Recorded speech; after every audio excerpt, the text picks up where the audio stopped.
Bonjour à tous, je suis Kylian Marlier, votre trader formateur. Bienvenue dans cette nouvelle vidéo dans laquelle on va parler d'inflation. J'ai reçu une question sur l'inflation. On m'a demandé quand est-ce que l'inflation se terminera. Et c'est dommage, c'est triste même de vous dire ça, mais l'inflation, c'est pour toujours. Elle n'a pas de date de fin, cette inflation. Elle peut être beaucoup plus impactée à un moment qu'à un autre. C'est vrai que ça commence à piquer. On est à 2, 3, 5, 7... jusqu'à 10% en septembre 2022, 10% d'inflation, vous commencez à le sentir. L'euro, il vaut plus rien, il perd 20% aussi. Et donc, on se retrouve à avoir 1 euro qui vaut rien, de l'inflation à 10% et une hausse de salaire qui ne vaut pas non plus forcément quand il y en a. En règle générale, votre salaire, il est même pas en hausse. Mais quand on vous le montre, c'est ridicule et il est loin de chez loin de contrer l'inflation et de contrer le fait que l'euro vaut vraiment plus rien. Je voulais vous proposer une solution. C'est très important pour moi de vous dire que l'inflation, c'est pas terminé, ça se terminera jamais et ça sera pour la vie,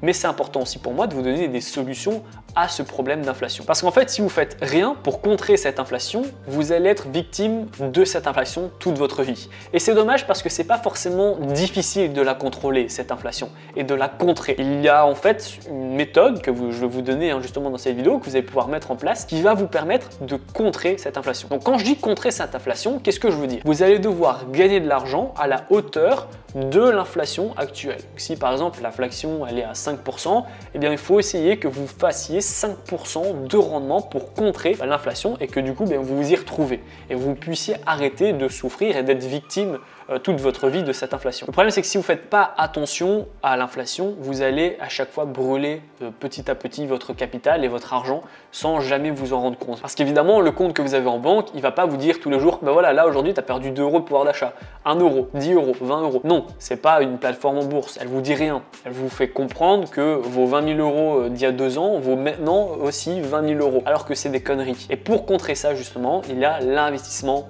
en bourse. Donc là, on arrive justement à la résolution du problème. Que faire pour contrer l'inflation? Vous allez investir dans le S&P 500. S&P 500, c'est un indice qui regroupe les 500 plus grandes entreprises des États-Unis. Apple, Microsoft, Coca-Cola, Facebook, etc. Les plus gros. Donc vous êtes quand même sur de la sécurité maximale. De plus, ça fait plus de 100 ans que ça existe, le S&P 500. Donc croyez-moi que c'était là bien avant nous et il sera là encore bien après nous. Et il a une croissance annuelle d'environ 10%. En investissant sur le S&P 500 depuis sa création jusqu'à maintenant, on a une moyenne de 10% de rendement. Donc ça c'est génial parce que tant que l'inflation et pas au-dessus de 10%, eh bien vous savez que vous allez pouvoir contrer cette inflation. Là on est à la pique, il y a les événements fondamentaux, la guerre, machin, etc. qui montent l'inflation à 10%. Donc là ça permet de contrer tout pile l'inflation, c'est déjà pas mal, croyez-moi. Mais parfois si l'inflation repasse à 5%, eh bien en plus de contrer l'inflation, vous allez pouvoir avoir 5% de rendement supplémentaire qui lui va vous permettre d'avoir une hausse de votre salaire indirect entre guillemets.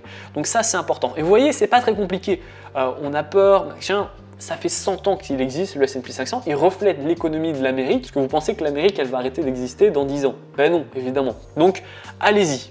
Osez, ça vous coûtera rien de toute façon, investissez dans le S&P 500 et attendez. Vous attendez, vous pouvez investir dans l'ETF, comme ça vous êtes en bourse, vous avez tranquille, vous avez votre contrat, etc. Dans l'ETF qui regroupe et qui traque en fait le S&P 500, qui regroupe les 500 plus grandes entreprises d'Amérique et vous attendez. C'est passif, c'est super passif, vous n'avez rien à faire. Vous allez juste en fait avoir votre capital qui va monter de 10% chaque année. Et donc si voilà, vous voulez oser, vous tentez, vous voyez ce que ça donne, vous voyez que vous montez un petit peu, prenez en confiance, prenez votre temps, étape par étape. Et si vous voyez qu'il n'y a pas de raison de vous inquiéter, tout fonctionne et c'est passif, eh bien réinvestissez de l'argent au fur et à mesure. Dès que vous avez un peu d'argent que vous n'avez pas besoin, réinvestissez-le. J'ai investi 90% de ce que je gagne en bourse, en trading, etc. Je le réinvestis à chaque fois. J'ai très peu d'argent liquide parce que moi, dès que j'ai de l'argent, je l'investis. Je me dis, j'ai pas besoin d'avoir 100 000 euros sur mon compte.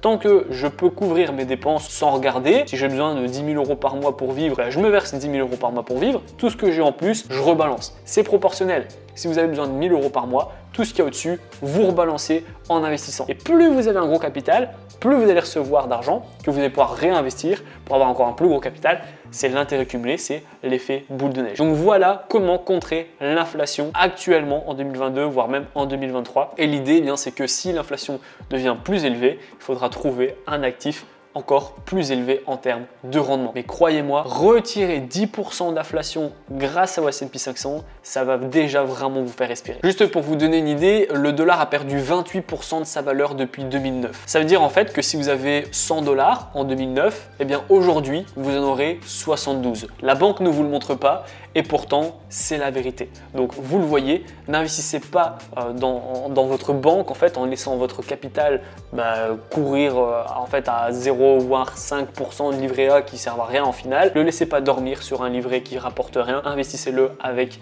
du S&P 500, du tracker, un ETF World qui regroupe les plus grosses entreprises du monde cette fois-ci. Il y a plein d'ETF. J'ai fait plein de vidéos aussi en bourse dans laquelle je vous donne plein aussi d'astuces et d'actions qui sont super rentables.